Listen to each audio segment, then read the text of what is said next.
Civic ভলেন্টিয়ারের তৎপরতায় ধরা পড়ল 4 চন্দন কাঠের চোরা কারবারি। ঘটনাটি বীরভূমের রামপুরহাট থানার হস্তিকান্দা গ্রামের কাছে। ঘটনায় 4 জন চন্দন কাঠ চোরা কারবারিকে গ্রেপ্তার করেছে রামপুরহাট থানার পুলিশ। বাজেয়াপ্ত করা হয়েছে 2টি লাল চন্দন কাঠের গাছ, একটি ট্রাক্টর, একটি 4 চাকা গাড়ি ও একটি মোটর বাইক। জানা গিয়েছে গতকাল গভীর রাতে বীরভূমের রামপুরহাট থানার হস্তিকান্দা গ্রামের কাছে বন দপ্তরের জমিতে থাকা চন্দন গাছ চুরি করে কাটার সময় বিষয়টি দেখতে পান এলাকার এক সিভিক ভলেন্টিয়ার। তিনি ঘটনাটি পুলিশে জানালে রামপুরহাট থানার পুলিশ ঘটনাস্থলে গিয়ে চন্দন কাঠ চোরা কারবারিদের গ্রেপ্তার করে এবং তাদের সঙ্গে থাকা গাড়ি ও গাছ কাটার যন্ত্রপাতিগুলি বাজেয়াপ্ত করে। ধৃতদের আজ রামপুরহাট মহকুমা আদালতে তোলা হবে।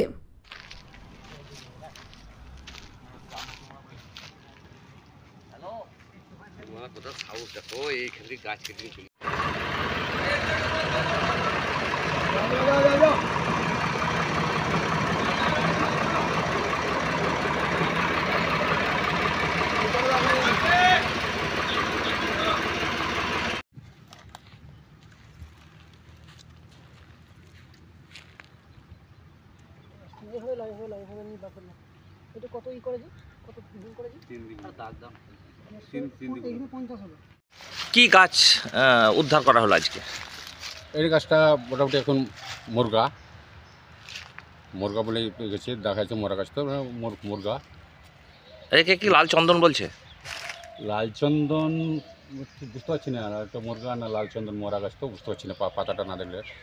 এখন মুরগারও রঙ এরকম, লাল চন্দন তো এরকম।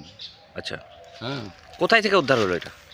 এটা উদ্ধার করলাম মালটা আমি রাত্রে খবর পাই যে গাছ কাটা গেছে, সেবিকদের মুখ থেকে আমাদের স্টাফকে ফোন করে, স্টাফ ফোন করলে তো আমি আবার আমাকে ফোন করলো, আমি সঙ্গে সঙ্গে বেরিয়ে গেলাম। যাওয়ার পর জেনে দেখি তো আমাদের গাছ একটা গাছ কাটা গেছে, তারপরে এবার মাল নাই। তাই সন্ধান করতে করতে ওই শালতলা ওখানে একটা পুকুরের পাড়ে পেলাম আমি মালটা। সম্পূর্ণ কি উদ্ধার হয়েছে না এখনো কোনো জায়গায় আছে? না মাল এই একটা গাছের মাল সবই উদ্ধার হয়েছে, আর একটা গাছ পড়ে আছে কাটা। হ্যাঁ, আরেকটা গাছ কাটা পড়ে আছে, তাই এটা আনলোড করে ওটা আবার। এলাকার মানুষ বলছে শালতলায় কোনো একটা বাড়িতে আরও মাল রাখা আছে। না বাড়িতে মালটা এখানে পেলাম, কিন্তু একটা গাছের মাল আমার সম্পূর্ণ মাল পেয়েছি আমি। এই মালটা সম্পূর্ণ পেয়েছি আমি, পেয়ে গেলাম। কত পিস আছে এটাতে? এটা মোটামুটি ওই 15-16 পিস আছে। আচ্ছা, আপনি ছোট বড় নেই। ফরেস্টের বর্তমান দায়িত্বে আপনি আছেন? বর্তমান দায়িত্বে আমি আছি। কি নাম আপনার? ইনচার্জ হিসেবে আমার নাম মোহাম্মদ মুর সেলিম শেখ। এটা কি আপনাদের ঊর্ধ্বতন কর্তৃপক্ষকে জানানো হয়েছে? হ্যাঁ জানানো হয়েছে, আমি রাত্রে জানিয়েছি।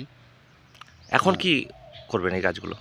এখন তো মালটা এখন ক্যারেজ করে দিই, তারপরে তখন কী হবে সেটা তোমাকে যেটা বলবো সেটা করতে হবে। আর মালটা ক্যারেজ তো করি আমি। এই গাছ চুরিতে কি কেউ ধরা পড়েছে? না, আমি কাউকে ধরতে পারিনি তো। কারোর নাম এসছে? না, এখন কারোর নামও আসেনি, কাউকে ধরতে পারিনি। কোনো আন্দাজের উপরে তো বলা যাবে না।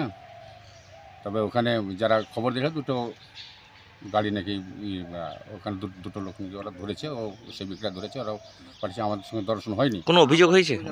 না, এখন পর্যন্ত কোনো কিছু হয়নি। আপনারা কি কোনো অভিযোগ করবেন? আমি সেটা এখন বলতে পারছি না, আমার ঊর্ধ্বতন কর্তৃপক্ষকেই জানাবো, জানার পর আমি মালটাকে উদ্ধার করে নিই, তারপরে তো আমি ব্যবস্থা যা কিছু করা যাবে। ঠিক।